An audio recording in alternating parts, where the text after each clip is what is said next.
Hi, welcome to NDE TV. I'm Peggy Robinson. Today's guest is Dr. Kathy Winings, and she's going to share her near-death experience.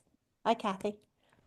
Hi, good morning. At least it's morning my time here. Well, we're the same time. We're both Eastern. You're in New Oh, York, that's I'm right. Ohio. So I'm going to let you start wherever you like and take as long Yeah. as you like. Okay. All right. Um, just a preface comment kind of thing.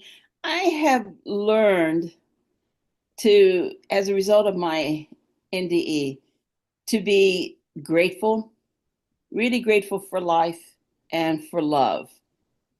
And I've learned to take time for people over production or producing something, doing my job, doing work, which has been a change for me in some ways. I mean, I've been a pastor. I have taught 30 years in a graduate seminary. Um, but in terms of being production oriented, that shift since my NDE, that has shifted, and love has taken a priority for me. The other thing you'll notice in my language is I have come to view God as my heavenly parent. So I will use that phrase, knowing that for me that's it's God. I have also come to look at God's masculine, feminine nature, as it talks about in the Christian Bible, that in Genesis God created in His image, male and female. And I have come to learn that theologically as reflecting the masculine and feminine aspect of God. So I have used in my language Mother God.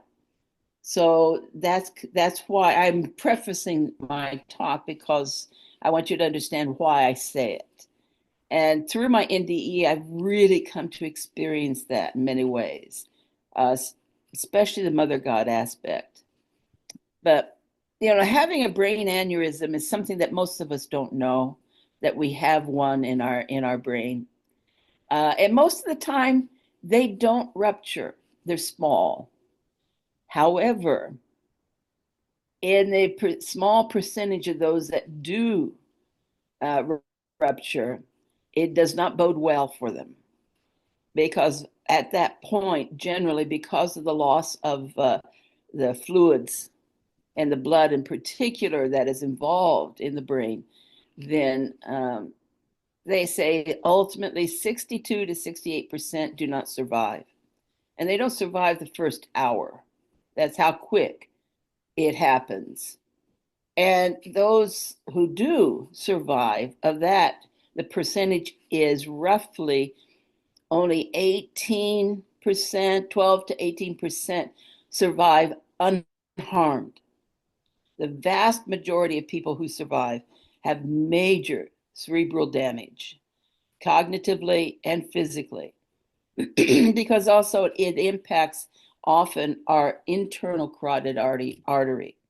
So you have two arteries, internal, external. The internal also controls a lot of our blood flow. My particular aneurysm was at the worst place possible. It was at the top of the aortic stem artery, and right under what's called the Circle of Willis. And that's like the super highway. Think about the California highway. That's our in our brain, the highway of our blood vessels and veins that go and feed our brain and our body. So if you have a rupture there, it's immediate in terms of the blood flow that comes out. Generally, most people will have a serious headache that gives them some sense something's not quite right. Either that, or if they're prone to migraines, they'll feel like their worst migraine. For me, though, mine was atypical. And I tell you this date for a reason, and you'll see in a moment why. On Saturday, December 5th, 2020, um, I had just finished watching a movie and was getting ready to prepare some piano music that I was going to play for Christmas gifts. I went to the kitchen to get a drink of water. And as I'm standing there at the sink, I'm noticing, well, I have a lot of liquid going in my ears, like when you're swimming and you get caught with, Mhm. swimmer's ear kind of thing. And I'm going, oh, this is interesting. No headache, no nothing. So I thought, I got up too quickly from the chair. So I'm going to go sit back down and just let it calm. I sat there, 5 minutes passed, nothing changed. 10 minutes passed. I'm sitting there thinking, this is interesting. It's not going away. And I knew that I had a heart aneurysm that was being heavily monitored by my cardiologist and cardiac surgeon. And they never told me what to look for if it ruptured, other than I better be in an ER within an hour. And so I'm sitting there going, well, could it be something connected with that? I mean, what do I know? I'm not a doctor. And maybe I'll drive over to the local ER here. It was only about 7 minutes away. And then a female voice said, no, you won't do that because you won't make it out your driveway. You need to call EMS immediately. So I did. And I later learned why that was an interesting message and why the date was interesting. My mother passed away on December 5th of 1985 from the same brain aneurysm. She had a headache. She went to go lay down briefly after dinner, and before her head hit the pillow, she was gone. She was one of the 62 to 68% that do not survive. It was a massive aneurysm, same location. So I knew this was my mother telling me I need to take this seriously and do something. The last thing I remember hearing was the ambulance as it was approaching my street where I was living. And that's the last I remember for weeks. Now, I when you had, called the ambulance, I yes, remember what you said. yes. It was kind of funny if you want Oh, yes. The first thing I said to the man, I said, I live alone. I don't want to die alone. to. I'm thinking, I don't know where that came from. And he was really calm. And he goes, all right, well, before you pass out, he said, please make sure your front door is unlocked.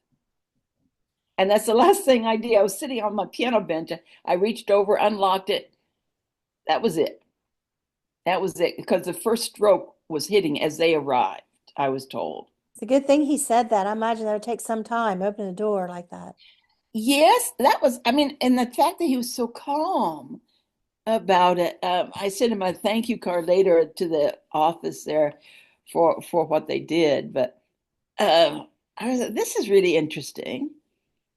And then when I get to the ER, because in today's world, we know everything about ourselves, right? In the hospitals. And it's one I've been in many times. And I was somewhat coming out of the stroke a little bit. I was able to speak a little bit coherently. And I said something like, my husband just got off work in Long Island. We're in upstate New York in what's called the Mid-Hudson Valley, near Poughkeepsie, Kingston, that area. He'll be here soon. And the nurse says she looked at me and then called my emergency contact anyway. And she said, hi, by the way, has Kathy remarried recently? And my friend laughs and goes, not unless she eloped in the last week. And then she gets serious and said, why are you calling me? And the nurse said, we need to know if she has a DNR order. It's not in our records. She may not last the night.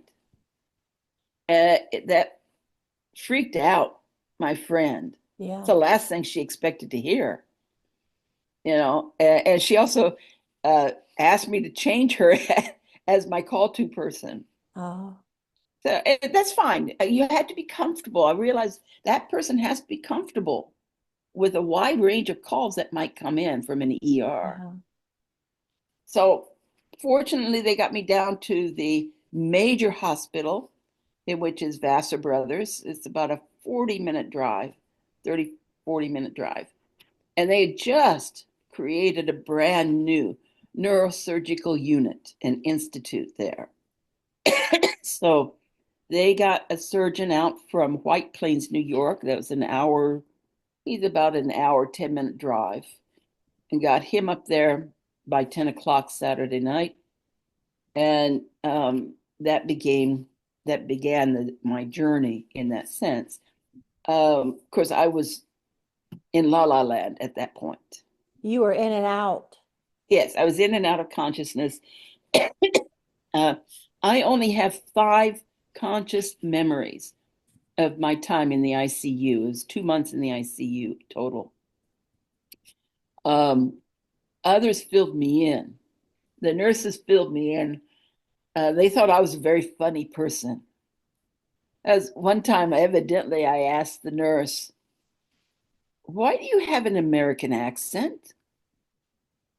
And she looks at me and says, "Well, honey, where do you think you are?" I said, "Well, England, of course." And then she walked out of the room quickly to laugh. She didn't want to laugh in front of me in case I remembered it. And little things like that. I said to my chaplain, it was COVID, so no one could visit except my chaplain, who works there at Vassar, who was also a former student of mine in seminary. And I asked her, I said, "Have you seen the dishy doctors?" Which is not my language. And she's never let me forget that one. I know Uh, there's no way of knowing, but it makes me wonder if other spirits was coming through you, like you were a vehicle. There's no way yeah, of knowing, of course, but it's true. We don't know, do we? That's one thing this has taught me. There's a lot I don't know in that sense. I also have a one thought. I'm wondering if some of our past experiences come to fore in those, because I did live a year in England, for example, with a uh-huh. musical group. I was a musician before, and you don't know. As a combination, I do believe, it's my religious theological beliefs, that there are angels around us all the time. And there is a vast spiritual realm. And who knows what we tap into in these kind of moments where we're not in control. Maybe like dementia, like former ages of yourself. I don't know. That's interesting though. Yeah, it is a very interesting experience. So I leave myself open to understanding that realm. I certainly have had enough experiences because this is not my first NDE in a sense. My first one is what IANS, or the International Association of Near-Death Studies, calls a miraculous event, in which I was in my second year of college coming out of Durango, Colorado, down to Phoenix after a speech tournament, debate meet. And it was had been heavily snowing several days before. The roads were clear, but as we went around the mountain, there was it was a gold colored Cadillac off into the embankment against the mountainside with a state trooper behind him warning us. And our car, there was a railing here except for one spot.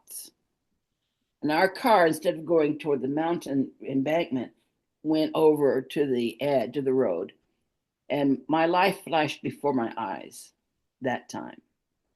And I saw the tops of the trees way down below. And then suddenly our car is over in the embankment.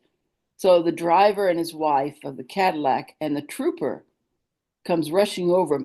"Did you see that?" And we're going, "See what?" "Your left front tire had gone off the edge of the road. We thought you were gone when a giant hand, Oh, sort of a gauzy colored feeling, ethereal hand, pushed your car back onto the road. wow. I got And full later, body chills.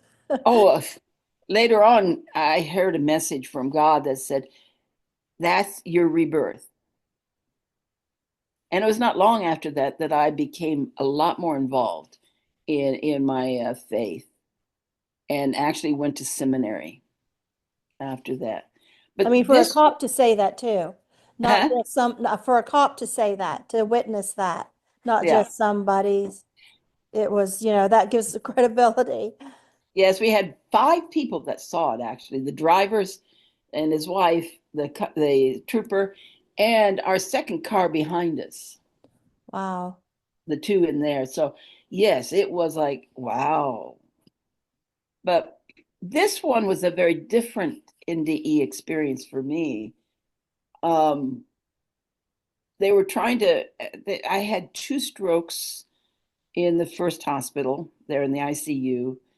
And finally, about the 28th of December, they thought I was conscious enough they could transfer me back up to the original hospital for rehab, for 10 days of rehab or so. And so I was in the ambulance, and just about 5 minutes away from the ER, I crashed. And my stats they bottomed out, and I was having a third stroke. And just as they pulled in, they were scared. They said they thought I had gone. And the last thing, what I remember then was the beginning of my crossover, as we can say, where I heard, please use the interreligious entrance. And I thought, wow, they know I taught in a seminary.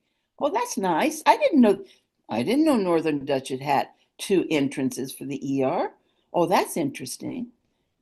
Next thing I know, I'm on a dairy farm. Both my parents grew up as, children of farmers, so not so unusual for me, but I'm sitting there going, wow, I never knew Northern Dutchess had a dairy farm behind it.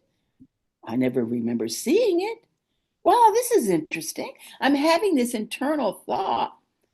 And then I'm looking at this barn, a brilliant red. And it's the reddest, most vibrant color I've ever seen. The equipment of the dairy farm was gleaming silver. Now, I didn't see a single cow, nor did I hear or smell a cow, nor did I see any farm workers, but I knew where it was. And next thing I know, after looking around the barn and thinking, marveling at the color, vibrant, I'm in the kitchen, the farmhouse, and I'm going, wow, look at the wood grain on this table. Whoa, this is not veneer. Whoa, this is a beautiful piece of wood. I'm admiring this piece of wood. And I'm thinking, oh, is there a restroom? They were preparing us a snack in my mind, right? Is there a restroom? Yes, it's upstairs, but there's no elevator. You walk up the stairs. And I'm thinking, well, that's a smart way to do rehab, I guess. That's one way to do it. I hope they have a lot of nursing staff to help, though. You know what's funny is where I'm sitting right now is a section of our house, bright red. It looks like a barn. Wow. I'm in the upstairs part of it, so it's funny. I painted bright red. So it's It funny was. you talking about that. It's true. And of all those 2 months in the ICU and back and forth, this image, when I crossed over, has never escaped me. It's indelibly marked. Huh, And that red, I've never seen a red like it since. huh. And then so I decided to take a walk outside. And I have a sense that I'm going to be meeting Jesus and Muhammad. And I'm thinking, wow. And my senior pastor who had passed a few years before. It didn't, it wasn't unusual for me to think about Muhammad and Jesus because I have taught in an interreligious seminary. I've had Muslim students, and I've done a lot of ecumenical work and a lot of interfaith work. And the nonprofit development agency that I run on the side works heavily in widely diverse countries with, different faiths. So that wasn't strange to me at all. So I'm walking up the hill, I'm looking at this blue sky going, wow, look at the blue. I've never seen the sky so brilliant. The grass was green like I've never seen. It vibrated, it shimmered. I hear that a lot about the grass in heaven. Do you? Uh-huh. I'm not surprised. I've heard many now that talk about what they experience, the colors and things. We're like, wow, this is, and I'm going up this hill and I see the top of what I think is Jesus' head, as well as Muhammad's. It hasn't connected to me that if I'm going to be seeing them where I am, it hasn't connected to me at all. You still think And you're going to this really cool rehab? yeah, I really think, okay, this is interesting. Okay. Well, this is a nice place, And then the next thing I know, this huge voice behind me says, "You need to go back. It is not your time. You have more to do for me. Please go back." And next thing I know, I'm in this big, huge hospital room, empty one. So I'm sort of like an in between. I think. They probably have just revived me. It took them an hour and a half to stabilize me, I've been told from the notes. And then nothing, because I crashed. I mean, I went unconscious, and they took me back down to the other hospital again. And in that time is when I began a series of conversations with my heavenly parent. And in particular, that's when I became acquainted with Mother God, that heart, that feminine heart of God. And the voice was very clear with me in that I saved you. God was very clear. I saved you.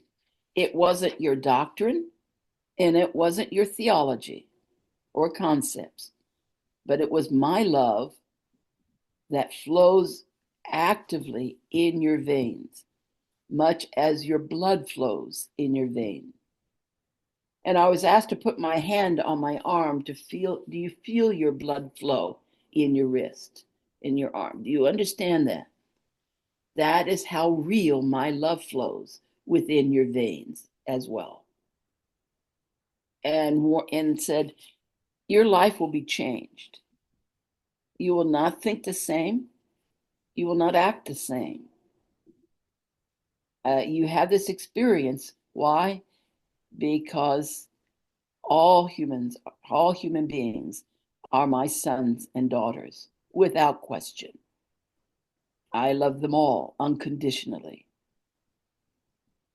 And so that began, I think, the crux of my NDE experience. The crossover was a small part of it for me. Isn't it amazing when we are told these things in our NDE, they stand out more than anything. Yeah, The words yeah, that are said it's so clear and just posted there like a constant thing. yeah, yes, it is. And that's what I've always marveled with. It took me a year before I would say anything about this experience because I was trying to make sense of it myself. Had you And known what NDE was then? somewhat, I mean, teaching in a seminary, you pick up certain things, but other people had those experiences, not me. And I had no friends who had one. I never met anyone with that experience before in life. I thought, even after my miraculous intervention, I still didn't think about it. And so it was in that year, when I began to wonder and ask the question, why are these images so indelibly marked in my head and in my spirit? And that's when I began reading about articles and stories that people had written. One of the first ones I had read was Eben Alexander's book, Proof of Heaven. And then I began to think, wow, maybe the reason that the images, the colors, everything I saw was so vibrant is because I did cross over briefly. And I wasn't hearing things when I heard God speak. And what helped that too is throughout that year, God was guiding me, telling me things. He said, one of the last things that Heavenly Parents said to me while I was in the hospital in the ICU was, I will guide you and you will be asked to do things that will reflect my love. So, not long after, maybe I was doing rehab finally by the beginning of February. So, that's 2 months in the ICU, then transferred back down here. I got the message, you need to ask for people's forgiveness for things you may have said or done to them that either they perceived as hurtful or was hurtful. And I said, well, that's a tall order. And I knew immediately the first person I needed to say, ask forgiveness from. I knew without a doubt who it was because we rubbed each other the wrong way. We worked together. It was very interesting. We were like two bulls in a china shop working together. I went up to him after I gave my first sermon on my NDE. I went up to him and asked him to forgive me for all the times I said something that was hurtful or that he felt hurt by. He was okay. And that was all he said. Then about a month and a half later, he calls me up and said, his wife was still visiting the grandkids. He wanted to see this film. He didn't want to go alone. He said, do you want to go? I almost dropped out of this chair because it was the last thing I ever expected from him. And it wasn't the last time. So I thought, this is interesting. And I began regularly approaching people and say, can you please forgive me for what I said or did that you may have felt was hurtful of your heart? And people, it got easier. It got so much easier because, and then it got to the point where I was a lot more conscious before I said things. Oh, this can hurt someone's heart. This can be perceived as being hurtful. What had helped also, I think, with that was my work in my professional guild. When I became president of the guild, we put on a conference, and the theme I chose was white normativity and dismantling white normativity. And rather than addressing racism, we took the broader issue, and which included racism, of course, and sexism. And one thing I learned from that is that you never say to someone, you're a racist, but you say, what you said or what you did could be perceived as being racist. Come to think of it, calling someone else racist is kind of being racist. It is. And it's hurtful. And because that person, if I'm true to what I receive from God, that everyone is a son or daughter of God and that they are loved by God, how could I possibly make such an accusation that hurts them? It's a hurtful accusation. Or you're sexist, you're this, you're that. No. it has been a big learning experience on that one, on language. Um, and I went back to an article, that a paper that one of my students had written one time about language and what it does to our body physically. And I realized, wow, when you call someone a name, it really hurts their physical bodies. And we're 75% water, and it's received by the water, water molecules in our body when we say something like that. It would take a So negative energy to say something like that. it does. And it doesn't help someone change. Because what if someone calls me a name, I'm going to go, I'm not. And they become resistant.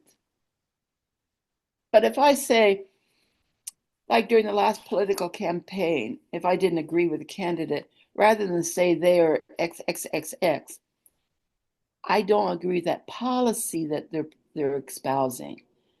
Or I think that action that was taken is not appropriate or helpful or healthy. Right.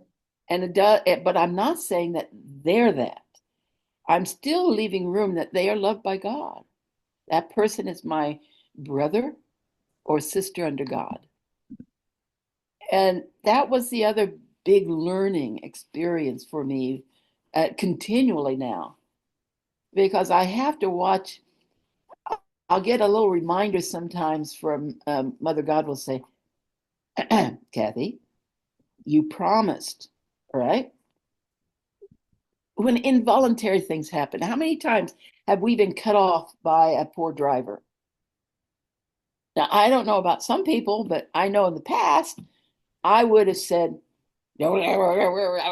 driver kind of thing, right?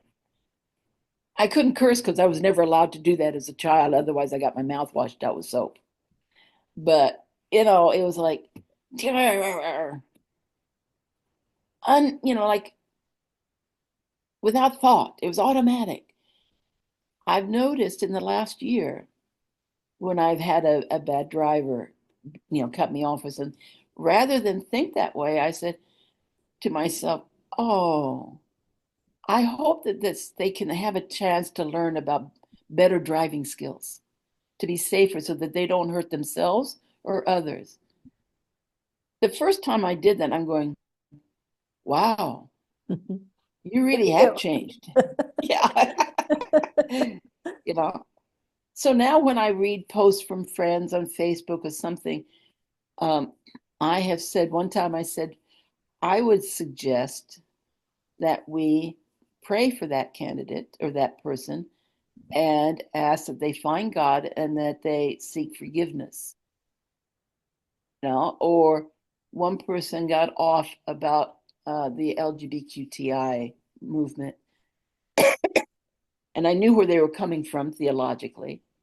They were absolutely adamant that that's an evil form of life or lifestyle. And my comment was, what would happen if we shared and deeply loved them as God loves them? What do you think would happen? And they're all different too. Those initials mean something completely different. I don't know why they Yeah, even group them because they're totally yeah. different. No, I told them my own niece came out to me one time, finally, when I was there with her father's funeral. He had killed himself, and she found the body. But it was after estrangement of about a month or so. They were very close, but he yelled at her one day, why can't you be more like your brother who had died in a car crash when he was 15? And she finally had it with her dad and said, let me tell you about your sainted son. And proceeded to say how the year before he died, he molested her. She was 13. He had just turned 15. She told no one except my mother, because my mother, she knew, would take it to the grave. And she said, and plus dad, just so you know, I'm going to marry the woman I'm living with. And so he kicked her out of the house. And when she didn't hear from him for a month, that's when she went back to see him, and he found his body. And that's what prompted her to tell me when she picked me up at the airport, by the way, Aunt Kathy, I'm gay, and the woman here in the back seat is the woman I'm going to marry soon. Do you still love me? I said, "Your family, of course, and you're loved by God. How can I not love you?" My cousin did that with me at my grandma's funeral. Went out and was talking to him, and he had moved to California, and I'm in Ohio. And he came back Mm-hmm. home for the funeral, and my grandma was very religious, and he said he just stopped me as we're talking. He says, "You know I'm gay, right?" And I'm like, "Yeah." And he said, "Well, look around you. There's my own family standing over there and have wants to speak to me today." And then he proceeded to tell me that my brothers had raped him as a child. Wow. And he Wow. said that if they had been there at the funeral, he don't know what he would have done. And Mm. so, you know, we don't know why. He says, I'm not Yeah. blaming them for me being gay. He says, but if he named my oldest brother, he said, if he'd be here today, he says, he got anger look on his face. He says, I don't know what I'd do. Yeah. So, we continue to write and stay in contact. And I couldn't figure out because he worked at, I would say gay bar, maybe that's not the correct way of saying it, but he's also like a priest of some kind. And he Okay. did missionary work. And, I had trouble I saw those as two different things. And so I don't, I don't fully understand. But then he got such an angry person, everybody lashing out that like I couldn't talk to him. He would just lash out such anger. And I imagine it stems from the childhood that my brothers contributed to. So Yeah. It's it doesn't it doesn't really take a lot to for us to shift our thinking in the sense of being loving people and living that depth of love. But it's hard if when we're not doing it actively, or the people around us don't, or struggle with it. But this last political season, I felt such animosity and hatred in being circulated that it was hurting my heart. And I began to speak out in writing to letters to the editor and things like that, and saying, "Whoa, whoa, whoa, whoa, whoa, hello! And what are we doing? And what do I want to hear from my geopolitical leaders, or the politicians? I want to hear that they love and respect each other. They disagree, and that's fine to disagree. But the primary purpose of our life, I feel, is to be loving people. We were created with the ability to love. I think my view has been now since the NDE, more clearly since then, that we were created out of that deep love to share that love, and that it is our heart, love, emotion, and will that guide us. And we don't hear it, it's there. God is willing to share that and teach us if we stop and listen to that. So yeah, I it think we were it close to a civil war there for a while. yeah, I mean it. You can't go through a near-death experience without changing, without being transformed.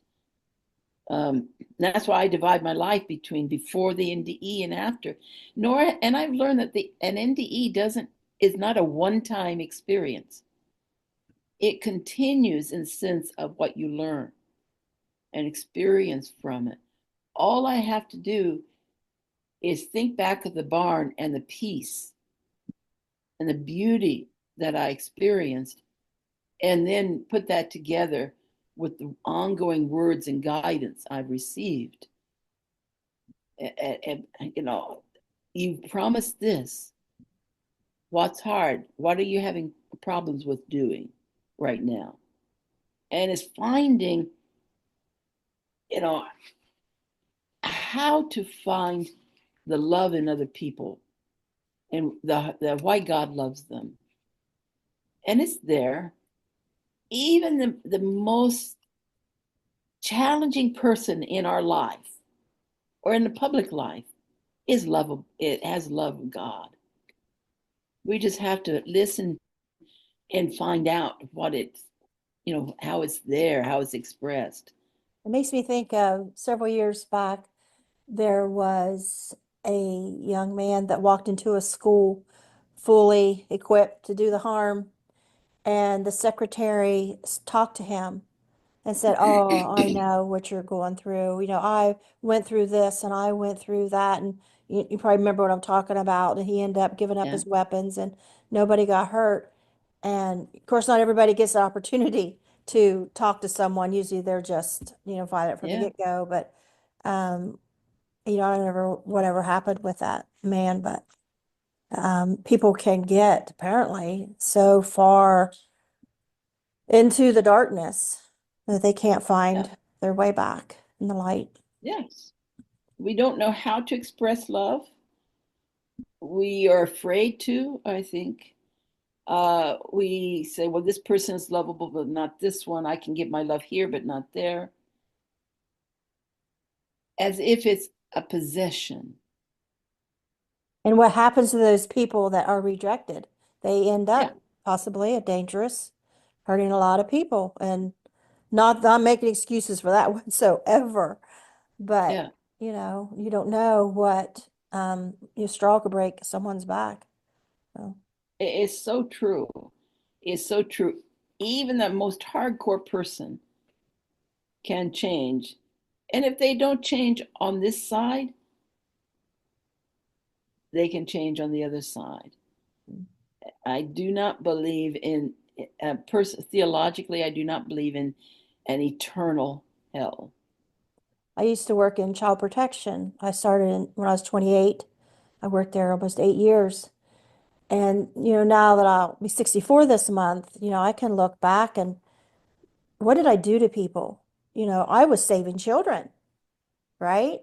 Yes, I was handling 75% of the cases. I was getting confessions. I was doing the right things. And then I look back and what families did I destroy?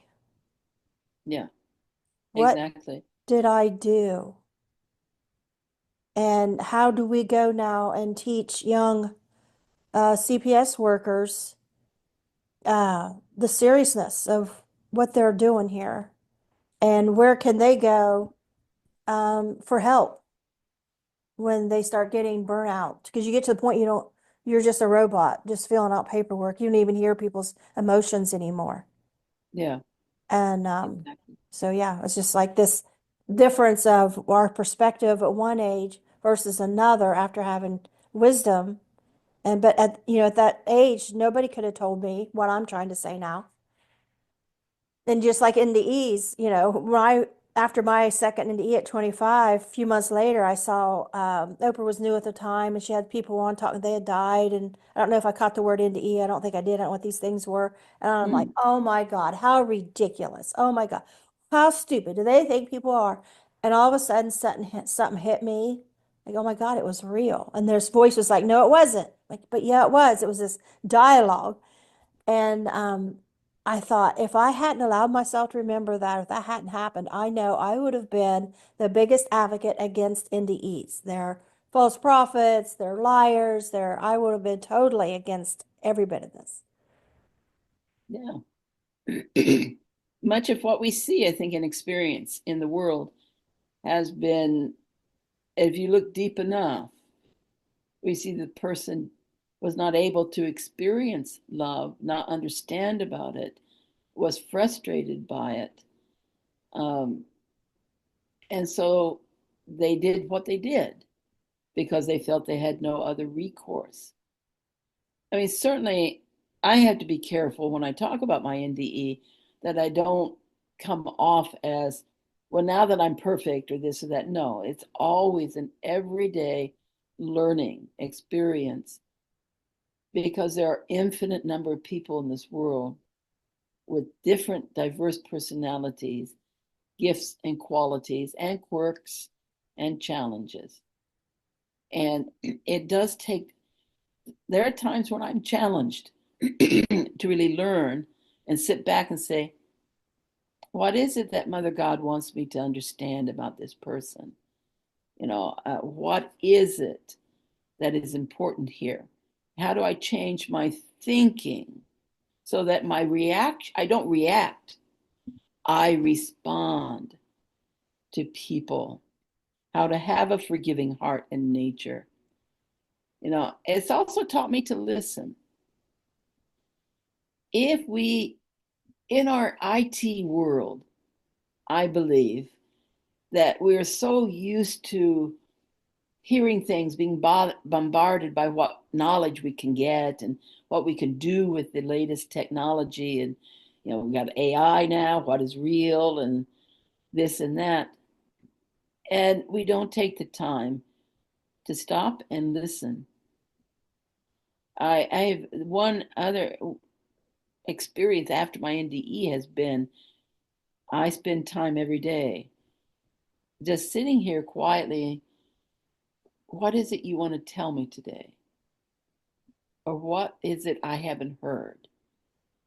And stop talking. My prayers are not telling God things at all.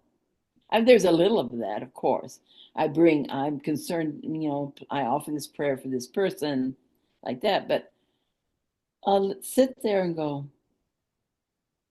what is it you want me to know? And I'm always amazed at what I hear. God has much to say.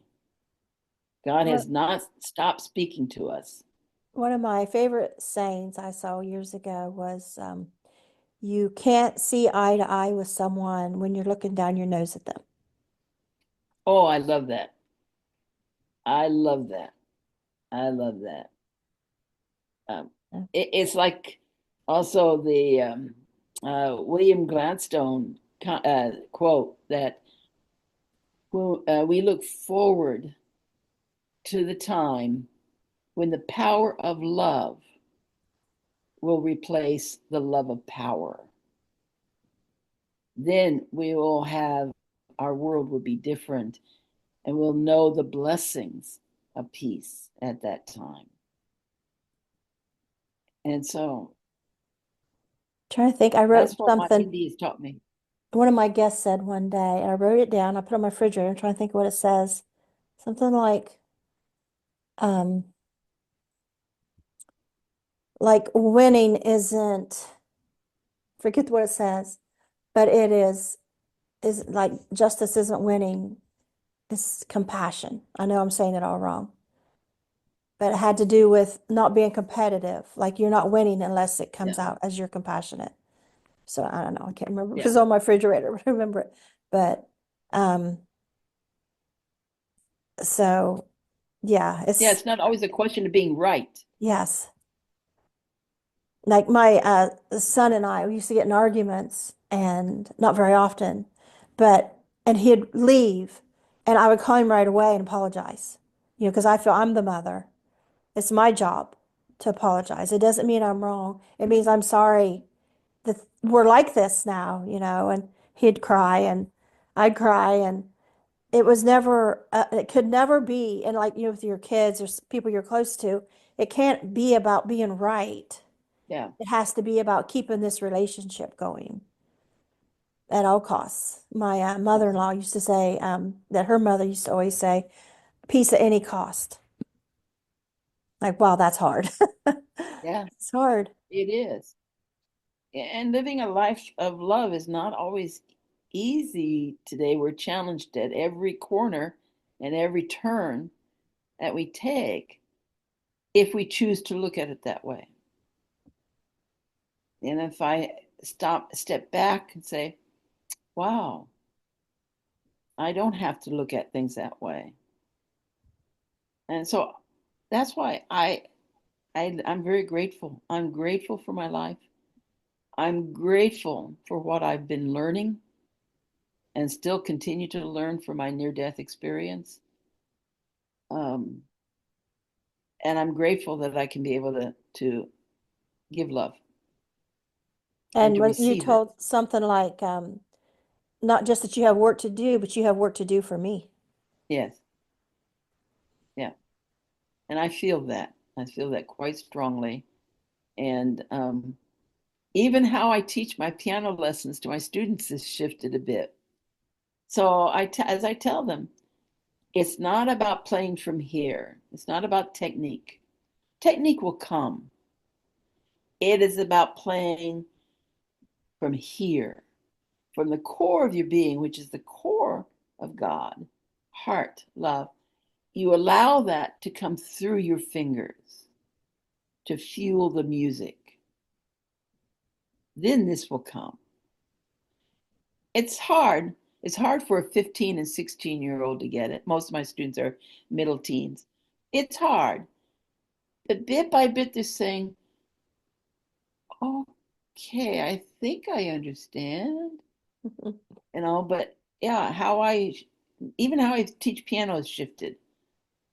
Or when I edit a paper for a review of paper as a peer reviewer, is like I'll say, whoa. It's like whoo, goes right over my head because it's so here that I'm missing the heart of it, Yeah, the spirit of it. yeah. Um, I used to be so shy. Like I was even mute there for a while in high school. And so my first marriage was 16 years. And so I remarried and my ex's family would see me out somewhere. It's like they couldn't believe how outgoing and talkative I am now because I was so shy. I hardly said anything. And so when I started wanting to come out about my NDE, I thought this must be how gay people feel coming out of the closet. It's like I'm going to look like a crazy person and they're going to say I'm a liar and all this. And so I went to my first IONS group to talk. It's two Ah, hours from here at Columbus. And I just got this, I said a little prayer inside me, and that this peace just overcome. And it's been that way ever since. That it's not here, it's here. yeah, It it's here. completely flows from, I don't know what I'm going to say, but it's like I couldn't make a mistake if I tried Yeah, because it comes from my heart and there's no thinking. I don't, some people say, well, they use flashcards, use notes. Like I could never do that. no, It just, and like even my shows, I like to just, I have no rehearsed questions, just let spirit take it where it wants to go, take it let where it it goes. flow naturally. And it feels right. And Yeah. oh, Well, and this year's IANS is in your backyard, where is it? Chicago. Okay. It's Oak Brook. There is a Hilton there between the airport and downtown. Okay. I had spoke in 2017 on NDE panel IONS Denver. Oh yeah, Denver. My husband and I was working on the pipeline. I quit my social work counseling stuff and was working with him on the pipeline. He was steward. And so they had to stop the job so I could go because the job was supposed to be over weeks before this. And he told me before we started, but Mm. my wife has to go. So we had to stop the job and because he was steward and go. So we both, were out a week's pay and we went and I had to be there from Wednesday through Sunday because Wednesday was group leaders and I was wanting to start a group, which I did. Yeah. But I haven't been back because about a year later, I was starting a group in my area, and I was librarian at the one in Columbus, Ohio, for that lady who had the longest running group at the time. And I ended up taking over her group when she retired. And I was in the first group of the ISGO, the online on ION stuff. And I had full 3 months of people scheduled every Sunday, including Raymond Moody and all these people. And I was ready to go. And then the president of IONS at that time was a man who was also in charge of ISGO and just became president of IONS shortly. And he told me, you got to make a choice. You got a choice to make: your Christian views or IONS leadership. Mm. He said, we don't want Mm. any conservative Christian in leadership. So, well, that's easy. So I started my own thing. So and it worked out. Mm, interesting. Okay. So I haven't It been back. I would love okay. to. I would love the but I've got so many enemies because so many are so far new age I mean, they even tell people in their groups, don't say Jesus, don't say God, don't say these things. And so I think I've complained enough, and with other people, I think we've moved away from that. Yes. But there's still that, I don't know if I'm walking the lion's den or not, but yeah, I might someday. I actually, a couple years ago, I had decided I was going, and I had scheduled a bunch of people that had already mostly interviewed them on my channel already, some other new ones at the IANS conference. And I was Yeah. already going to interview these people. And I went to get a new camera. And just as I was leaving, I stopped in the mailbox in the driveway, and there was a letter in there about my youngest adopted son. His children were removed, and asked if we'd take kinship care.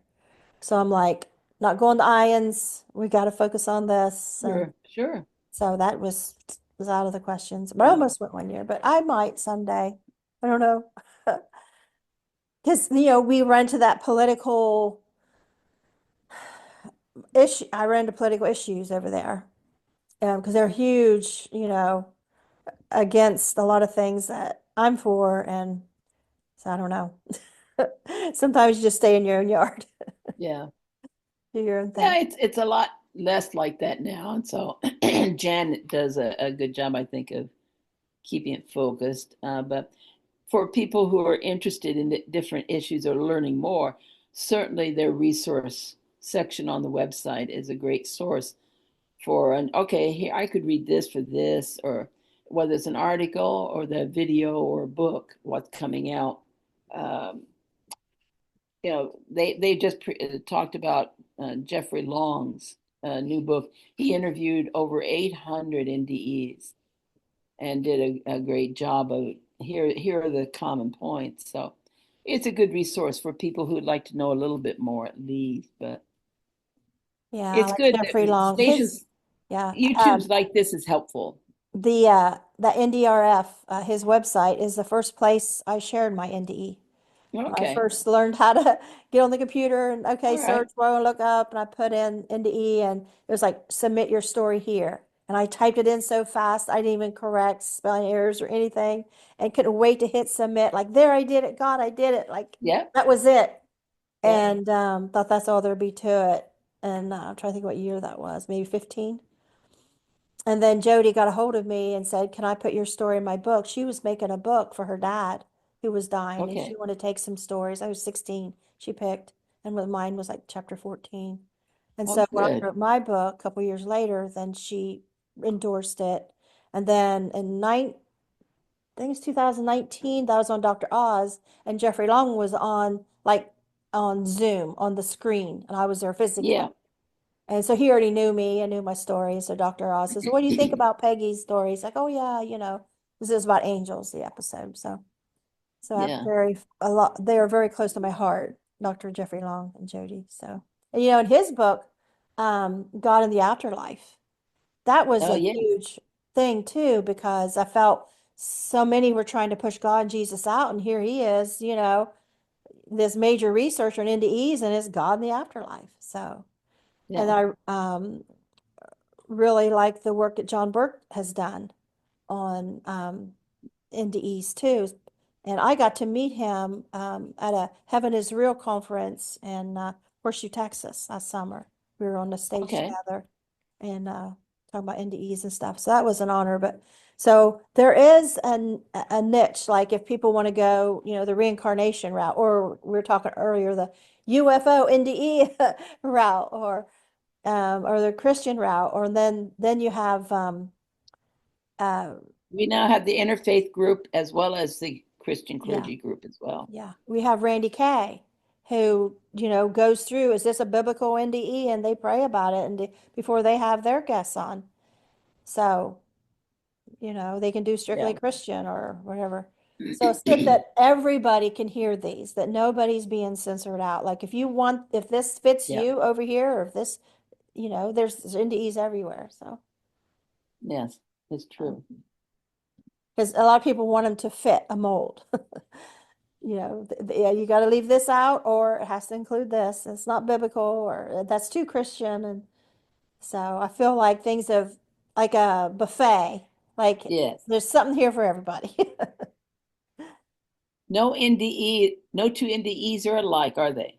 No. And yours is so different. Like mine is too. And so I think that, I don't know about you, but it made it a little harder to come out. Like, is this an NDE? Is mine really an NDE? Because it doesn't sound so beautiful like everybody else's. It's Yeah. different. And I I mean, had I did two and not they were have, so different. in my second one, yeah, the main one, I did not have a life review, for example, which many of them do. Mine did not, which was different. So, yeah, we are different and distinctive in uh, how it presents itself to us, and it's okay. That is okay. And I And I think think when people talk about it and think about it, I think there are more people who've had an NDE than they would acknowledge. that was the interesting word on the pipeline because sometime, a couple times I got led to talk about my NDE. And the first time we were working, I think it was called, it was near New York.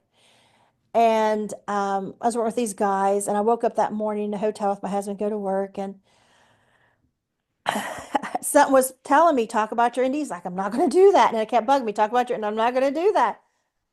And then at lunchtime, all of a sudden, I led the conversation we were having into it. And shockingly, one of the guys standing there who I thought would roll his eyes and stomp off, he said, you know, I think I had one of those. And he went on Mm, telling his story. And he got very, I don't say animated, but like very, very into it.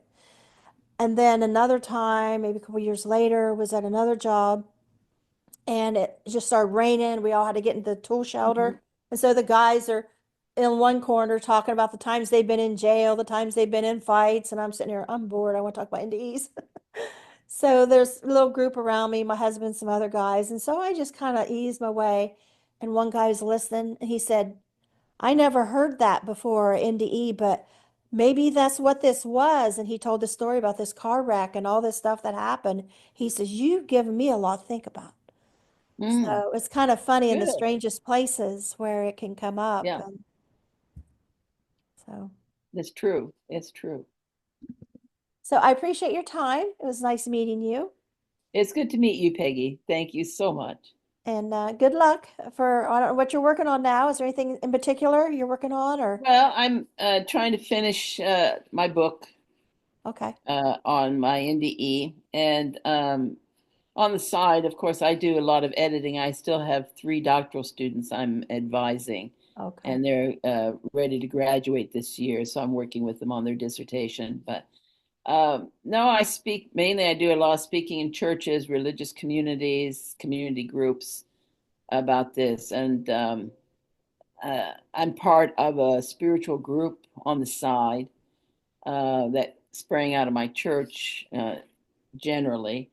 And we talk a lot about these areas because um, I've become a lot more open spiritually than I was before, with little bit of mediumistic kind of qualities. So we talk about these things often.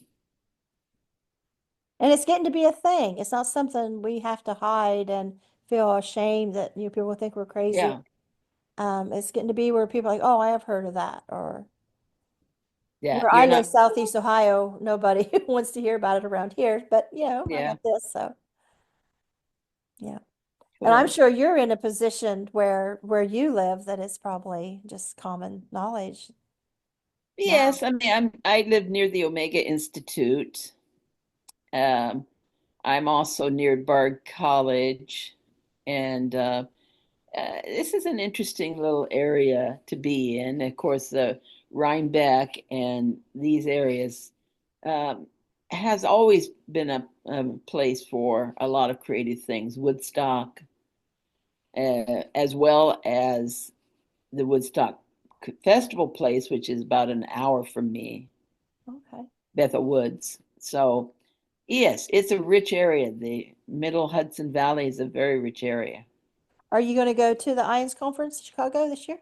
Yes, I will. Okay. And I volunteer with the education committee. I'm also helping with the symposium, the online symposium coming up in April, and also introducing continuing ed units for not only the healthcare profession, but also I brought in health CEU units for clergy and religious leaders, how they can access CEUs for their own career possibilities. So I've become quite active with INs, and so I'm looking at this year how do I want to contribute to the I conference? really like Martin Tanner. Yes. Yes, I really like him. If I have an issue, I go to him. Okay, good.